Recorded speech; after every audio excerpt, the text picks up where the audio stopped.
lorsqu'on s'est retrouvé à la Sorbonne pour manifester l'unité de la République en faveur de ce combat, je dois dire que, je le dis, après le fonds Marianne, tout ça a perdu beaucoup de consistance. Voilà, c'est tout. Moi, puisqu'on arrive à la fin, finalement, à ce stade, appel à projet, vous venez d'évoquer les conditions dans lesquelles il s'était organisé, déroulé, sélectionné, validé.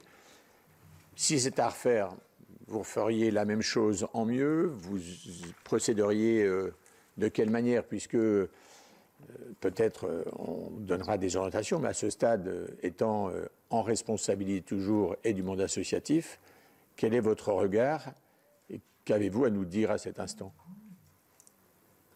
Monsieur le rapporteur, plusieurs choses. D'abord, effectivement, il est, vous l'avez dit, nécessaire de resituer le contexte et vous l'avez fait, donc je n'y reviens pas. Il y a évidemment des choses qu'on aurait pu faire différemment, dans la mesure où on arrive aujourd'hui à commander un rapport à l'IGA. Vous arrivez vous-même à lancer une commission d'enquête et à vous saisir des prérogatives de contrôle de l'action du gouvernement par le Parlement parfaitement légitimement et utilement sur ce sujet. C'est donc qu'il y a eu des dysfonctionnements dans l'organisation ou la gestion du fonds Marianne.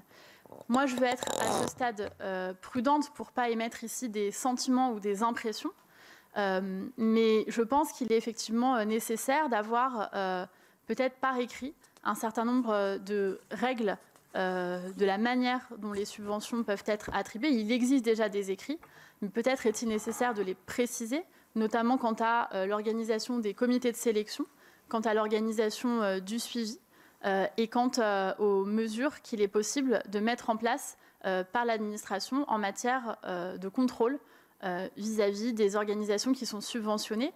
Ceci étant, avec ma casquette aujourd'hui secrétaire d'État chargée de la vie associative, je dirais que c'est une ligne de crête si je m'extrais du sujet du fonds Marianne, parce que la question de la liberté associative, elle me semble fondamentale.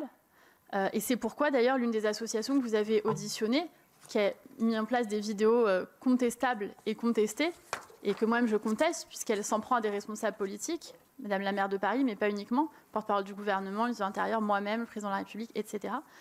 Elle invoque, me semble-t-il, aussi cette liberté associative dans les contenus. Là, il y a une ligne rouge parce qu'on est sur des contenus politiciens, mais jusqu'où l'administration et même le ministre est-il fondé à aller dans le contrôle des productions d'une association? C'est une vraie question, ce n'est pas une question rhétorique, c'est une vraie question.